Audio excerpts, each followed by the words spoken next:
साथियों,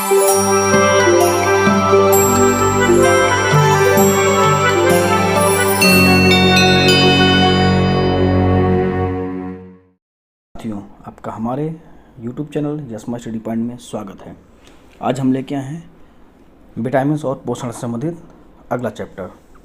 ये question answer है जो पहले आ चुके हैं, बहुत इंपॉर्टेंट। कल आपने बाकी डिटेल व्याख्या और कुछ आंसर देख लीजिए। जिसने ना देखा हो कल का वीडियो देख लीजिए पहले, उसके बाद ये देखिए, आपको और अच्छे से समझ में आएगा।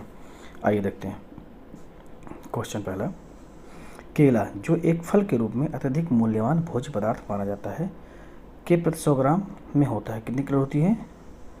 116 कैलोरी। ओके दोस्तों, हर 100 ग्राम में 116 कैलोरी होती है। प्रोटीन की अधिकतम मात्रा पाई जाती है किसमें? सोयाबीन में। ये क्वेश्चन बहुत बार आ चुका है, इसलिए ध्यान रखिए। क्लियर? कितनी % होती मात्रा इसमें होती प्रोटीन? 40%। ये भी क्वेश्चन आ चुका है कई बार, तो ध्यान रखिए। सर्वाधिक प्रोटीन की मात्रा होती है किसमें? सोयाबीन में। कितना? 40%। 40%। ये क्वेश्चन बहुत बार आया है, तो ध्यान रखिए आप। अगला, सबसे अधिक प्रोटीन पाई जाती है, फिर वही ऑप्शन आ गया सोयाबीन के दाने में। क्लियर? अगला, निम्नलिखित में कौन सा प्रोटीन का सबसे अच्छा स्रोत है? कौन सा है? मूंगफली। ऑप्शन देख के बताइए, ठीक है? अगर ऑप्शन में क्रम होता है, ठीक है? इसमें प्रोटीन एवं वसा दोनों का प्रचुरता है किसमें है? मूंगफली में। क्लियर? ठीक है। मूंगफली को गरीबों का वो भी कहते हैं, काजू बादाम। ठीक, गरीबों का बादाम होता है। ठीक है। मूंगफली में प्रोटीन, वसा, शर्करा पाई जाती है। मूंगफली में प्रोटीन की मात्रा मांस की तुलना में 1.3 गुना होती है। ठीक है। अंडों से 2.5 गुना, फलों से 8 गुना। ध्यान रखिए दोस्तों। 100 ग्राम कच्ची मूंगफली में 1 लीटर दूध के बराबर प्रोटीन होती है, भी बहुत इंपॉर्टेंट है। मूंगफली में 25.3% तथा वसा, ठीक है, मूंगफली प्रोटीन जो है 25.3%, वसा 48% पाई जाती है। बाल मतलब हेयर, जिस प्रोटीन का बना होता है क्या कहते हैं दोस्तों? केराटिन। क्वेश्चन बहुत बड़ा है, नोट कर लीजिए इसको। ठीक। मानव के बाल एवं नख मतलब नाखून में निम्नलिखित में से कौन सा प्रोटीन होता है? अभी आप पढ़ चुके हैं, केराटिन। क्लियर?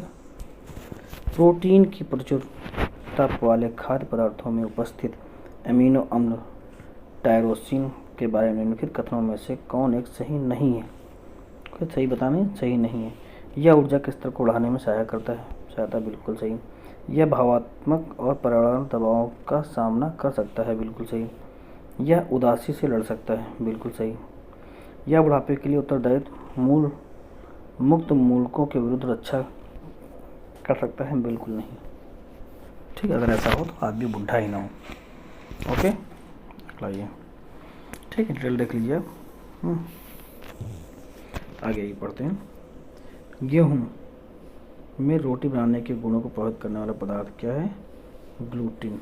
ठीक, ये भी क्वेश्चन कई बार आया है, तो ध्यान रखिए।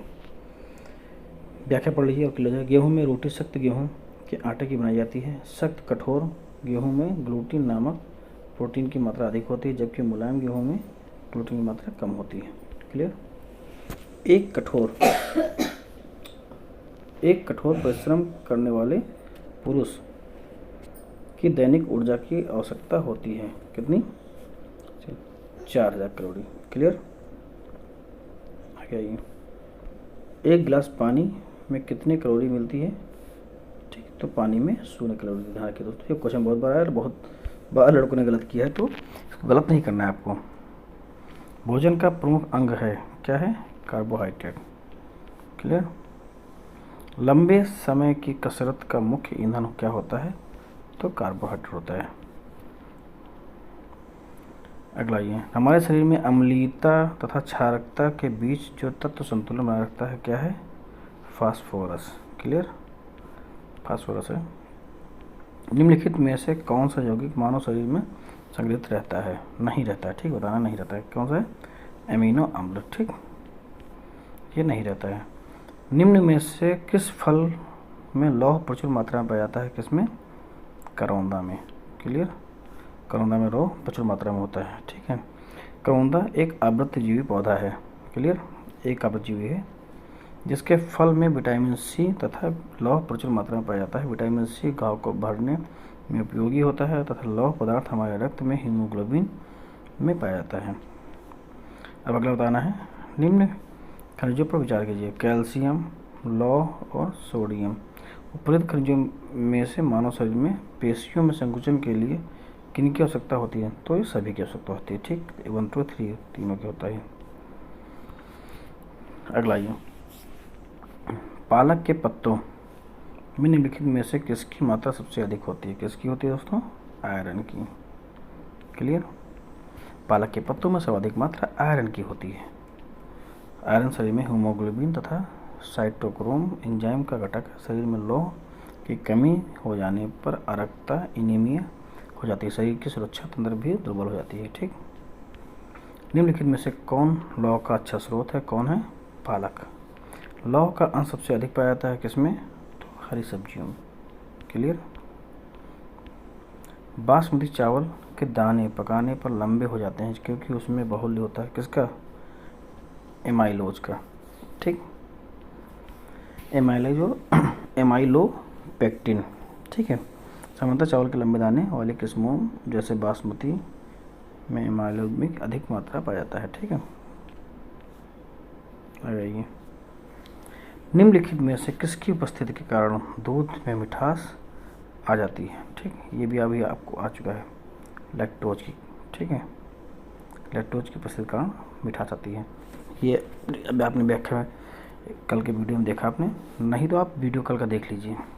लैक्टोज प्राकृतिक शर्करा है। यह एक डाइसैकेराइड शुगर है। यह दूध में पाए जाने वाले गैलेक्टोज और ग्लूकोज से उत्पन्न होता है और इसकी हल्की मिठास का कारण बनता है।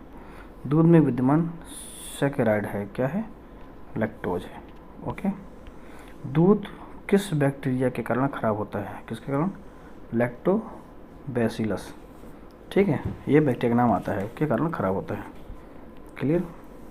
अब व्याख्या पढ़ लीजिए और क्लियर हो जाएगा आपको। दूध का दही में परिवर्तित किसके द्वारा होता है? ठीक है, किसके द्वारा होता है? बैक्टीरिया के द्वारा। इसका नाम भी पूछा जाता है, तो नाम तो अभी देख चुके हैं। दूध में कैसीन नामक प्रोटीन उपस्थित होता है। इसी प्रोटीन के कारण दूध सफ़ेद रंग हो जाता है। दही का निर्माण लैक्टिक अम्ल के कारण बैक्टीरिया तथा कैसीन के बीच रासायनिक अभिक्रिया के फलस्वरूप होता है। क्लियर? आगे आइए, गाय के दूध के हल्के पीले रंग का कारण उपस्थित होती है। क्या उपस्थित होता है? कैरोटीन। ठीक, जिसके कारण गाय का दूध हल्का पीला होता है। व्याख्या पढ़ लीजिए और क्लियर हो जाए। गाय का दूध पीले सफ़ेद रंग का होता है जिसका कारण उसमें निम्नलिखित किसकी उपस्थिति है? तो किसकी उपस्थिति है? कैसीन के साथ कैरोटीन। ठीक है, ध्यान रखिए ऑप्शन। कैरोटीन कई जगह कैरोटीन केवल होता है कई, ठीक है, तो आप कैसीन के साथ कैरोटीन होता है। आगे आइए, दूध का सफ़ेद रंग होता है किसके कारण? कैसीन से। ठीक, भैंस के दूध में औसत वसा की मात्रा कितनी होती है? 7.2%। क्लियर? कंफ्यूजन नहीं रखना है। भैंस में 7.2% होती है और गाय में 3.5 से लेकर 4% तक। ठीक, गाय में कम होती है।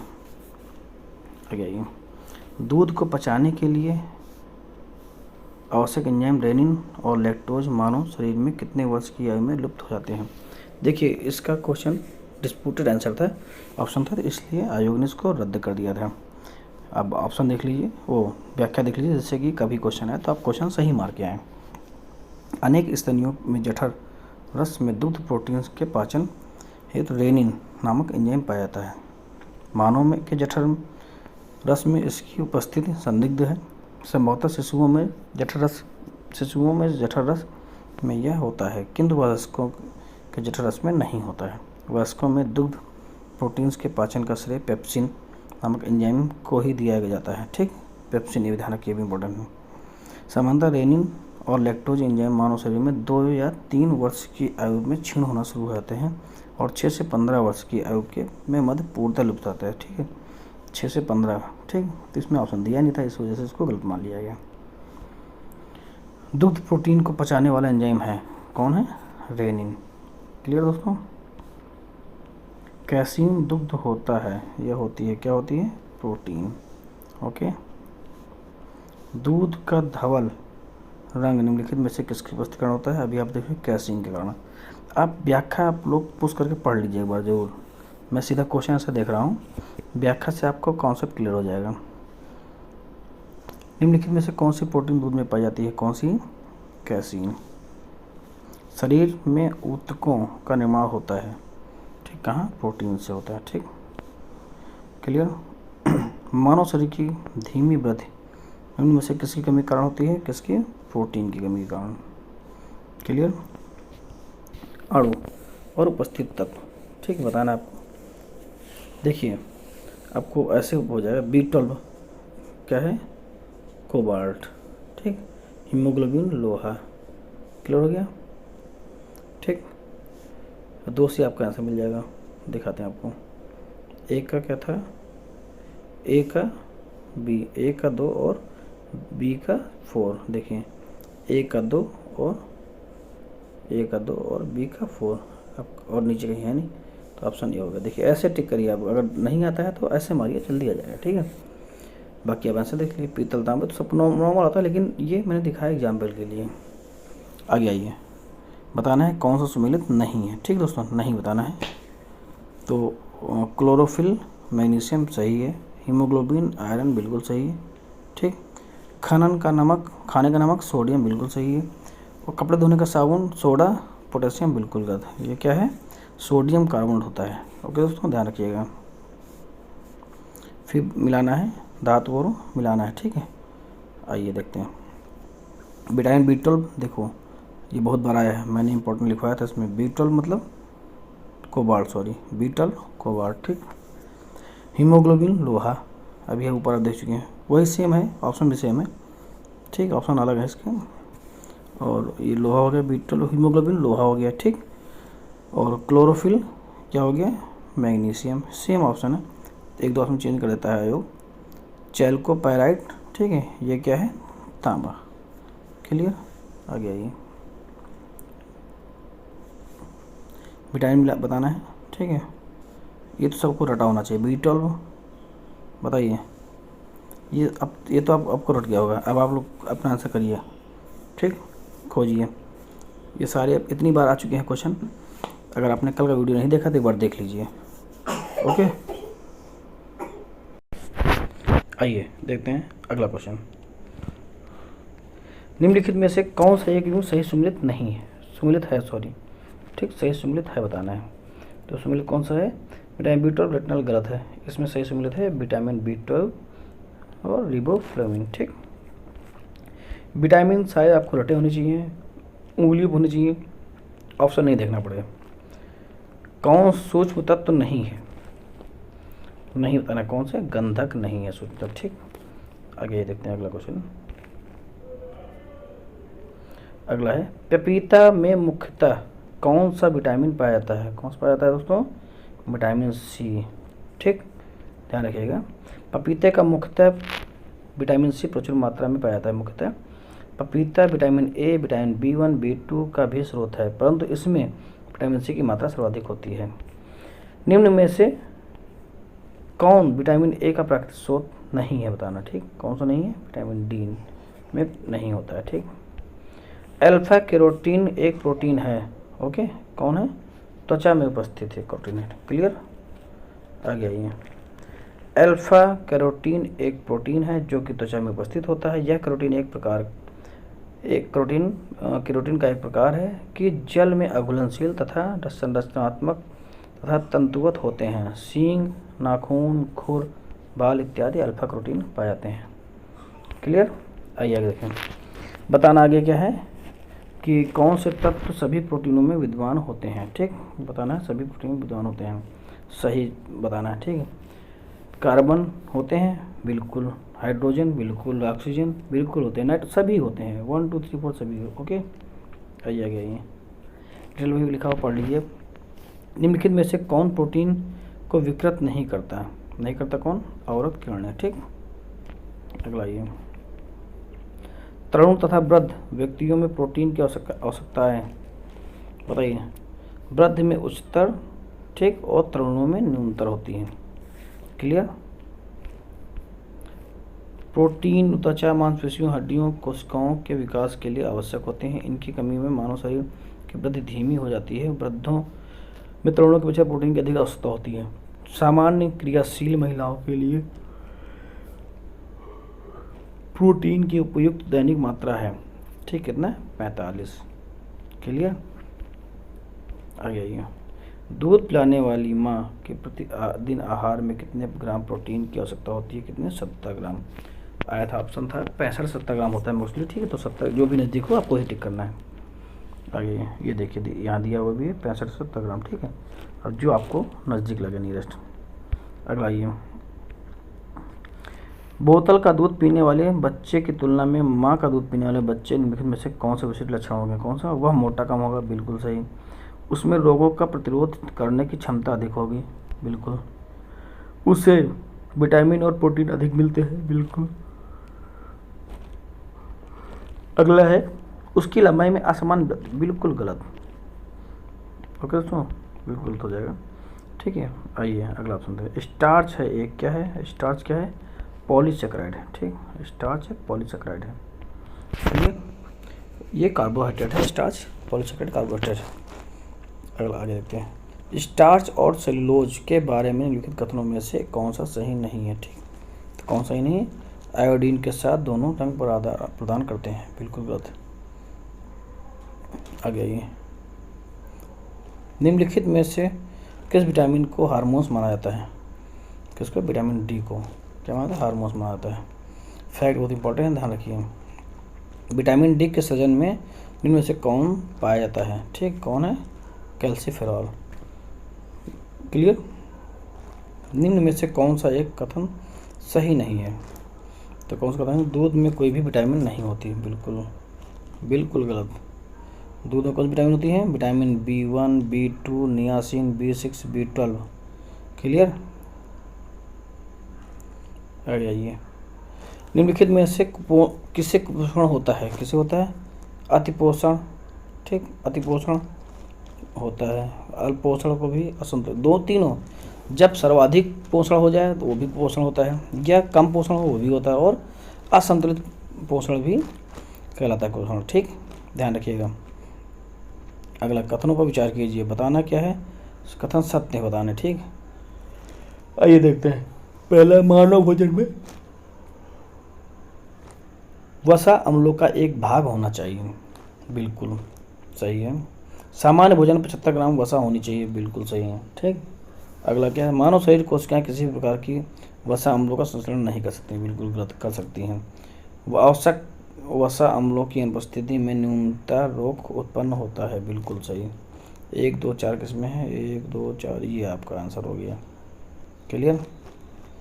आइए अब व्याख्या पढ़ लीजिए और क्लियर हो जाए।